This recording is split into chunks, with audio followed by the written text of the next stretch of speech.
여러분 안녕하십니까. 이번에는 강원도 영월을 다녀왔습니다. 강원도 영월에는 단종능인 장릉이 있고요. 그리고 단종대왕께서 귀양살이를 하던 청룡포가 있습니다. 이 두 군데를 다녀왔습니다. 먼저 단종대왕의 생일을 살펴보고 그리고 현지 다녀온 사진과 동영상을 보시겠습니다. 단종은 조선의 제6대 왕입니다.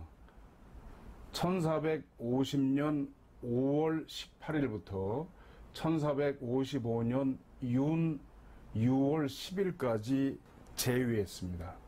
재위 기간은 3년 1개월입니다. 그리고 단종은 세종대왕의 아들인 문종의 아들이죠. 즉 세종대왕의 장손이 되겠습니다.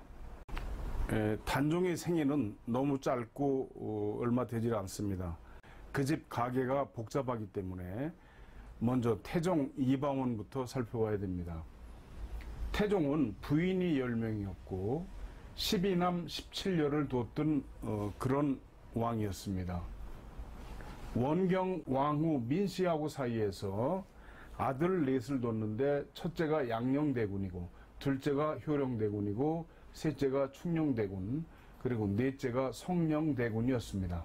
그리고 세종대왕은 8명의 부인과 18남 4녀를 뒀습니다. 정실인 소헌왕후 심씨하고 사이에서 아들을 8명을 뒀습니다. 그 가운데 첫째 아들인 문종은 조선의 제5대 왕이죠. 1414년부터 1452년까지 살았으니까 39세에 돌아갔습니다. 재위 기간은 1450년부터 1452년 2년 4개월간 왕위에 있었습니다. 부인은 3명이었고 1남 2녀입니다. 그러니까 아들이 하나인데 이 한 사람 아들이 단종이 됩니다. 문종이 본인이 병약하고 세자가 나이가 어려요. 그래서 그 당시에 정승인 황보인, 김종서, 그리고 집현전학자 성삼문, 박팽년, 신숙주 등에게 좌우에서 많이 도와줘라 해서 협찬이라고 그러죠. 좌우에서 협찬을 해달라고 유언을 남기고 죽습니다. 수영대군이 1453년 10월 10일 계유정난으로 황보인, 김종서 등을 죽이고 그 다음에 정인지, 한왁, 이사철, 박종우, 이계전, 박중손, 김효성, 권람, 홍달손, 최항, 한명회 등 37명이 정난 공신이 됩니다. 정난이라고 하는 건 원래 무슨 말이냐면 나라의 위난을 평정했다는 그런 뜻입니다. 자기들이 붙인 그런 말이죠. 그 해가 계유년이었기 때문에 계유정난이라고 그렇게 붙인 겁니다. 그 다음에 1455년 6월 10일이 되니까 한명회, 권람 등이 단종을 임금을 강박을 합니다. 그래서 수양대군에게 이양을 하고 상왕이 됩니다.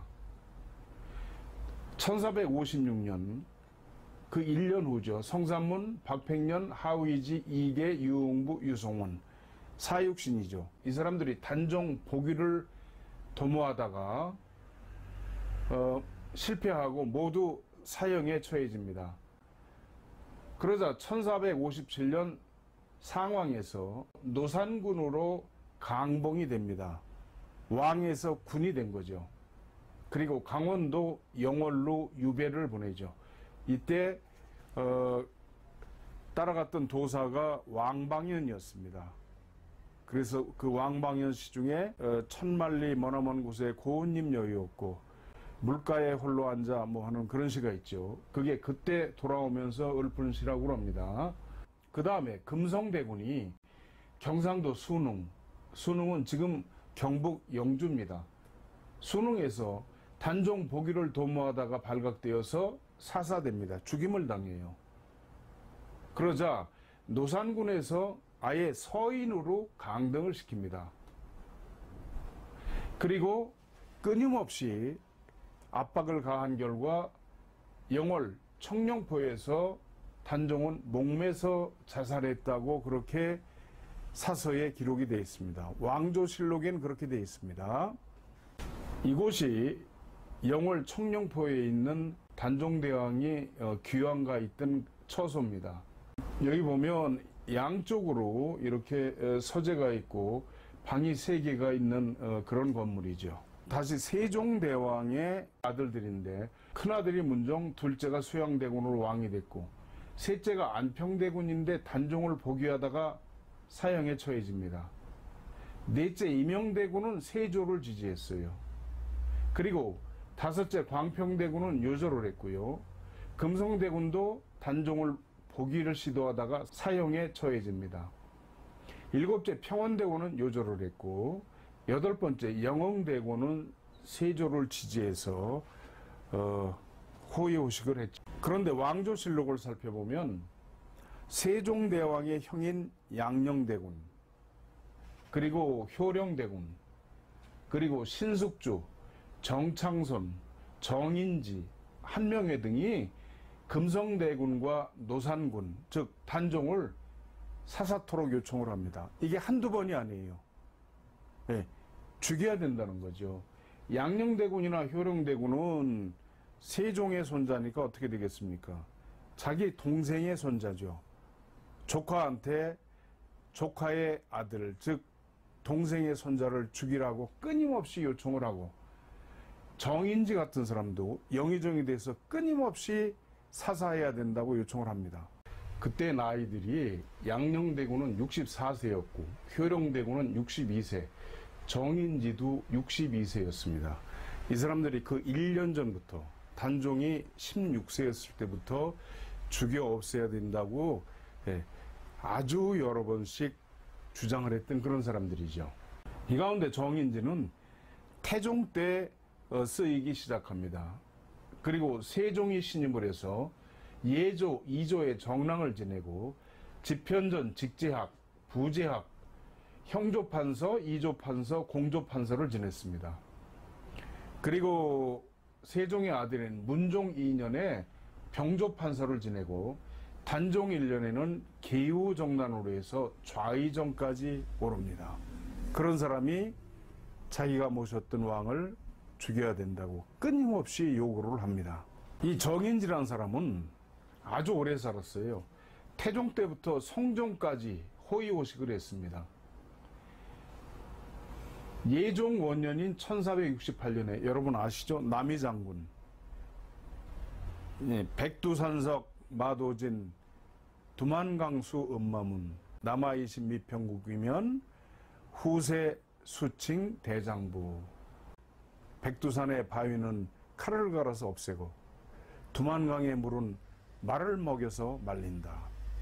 남아가 20세에 나라를 평정하지 못하면 후세에 누가 대장부라 칭하랴, 이렇게 시를 썼던 그 남이죠. 남이를 역모로 묶어가지고 그 옥사를 치르게 됩니다. 그래가지고 남이를 찢어 죽입니다. 그리고 그 남이 장군의 어머니도 역시 찢어 죽였죠. 후일 보니까 그것이 이 정인지 일당이 조작이었다는 것이 결국 밝혀진 거죠. 그렇게 해가지고 공신이 되고요. 1470년 성종 1년에는 원상이 되어서 국정을 총괄합니다. 태종부터 성종까지 아주 호의호식하고 1478년 83세까지 편히 살다가 죽었습니다. 왕조실록에 보면 이렇게 되어 있습니다. 상명, 육, 사사 뭐 쭉 해서 주상께서 명에서 사사라고 그랬는데 쭉 해놓고 이렇게 됩니다. 노산문지, 노산군이 그것을 듣고 역, 자애기졸, 이례장지, 노산군이 그것을 듣고 스스로 목매서 죽었으니 이해로서 장사 지냈다, 이렇게 기록이 되어 있습니다. 그런데 말이죠, 스스로 목을 매서 죽고 이해를 갖추어서 장사 지냈다고 하는 이 말이 사실인지 보겠습니다. 근데 이런 기록이 있습니다. 금보도사 왕방연이 사약을 받들고 영월에 이르러 감히 들어가지 못하고 머뭇거리고 있으니 나장이라고 하는 건 그 밑에 있는 부장이죠. 나장이 시각이 늦어진다고 팔을 굴렀다. 도사가 하는 수 없이 들어가 뜰 가운데 엎드려 있으니 단종이 나와서 온 까닭을 물었다. 도사가 대답을 못하였다. 자기가 섬기던 왕이니까 차마 죽이러 왔다고 얘기를 못하고 있는 거죠. 통인 하나가, 통인이라고 하는 것은 지방에서 아주 하급 관리 이속에 속하는 사람입니다. 그런데 왕주실록에 보면은 그 근처 관리들을 통해서 노산군을 철저히 감시하라고 하는 그 지시가 내려간 게 보입니다. 그러니까 통인이 노산군을 주변에서 전부 다 모시고 있지만 사실상 감시하는 거죠. 그런데 통인 하나가 항상 노산을 모시고 있었는데 스스로 자기가 죽여주겠다 해가지고 자청하고 활줄에다가 긴 노끈을 이어서 의자에 앉게 하고 앉은 좌석 뒤에 창문으로 그 끈을 잡아당겼다 그 말입니다.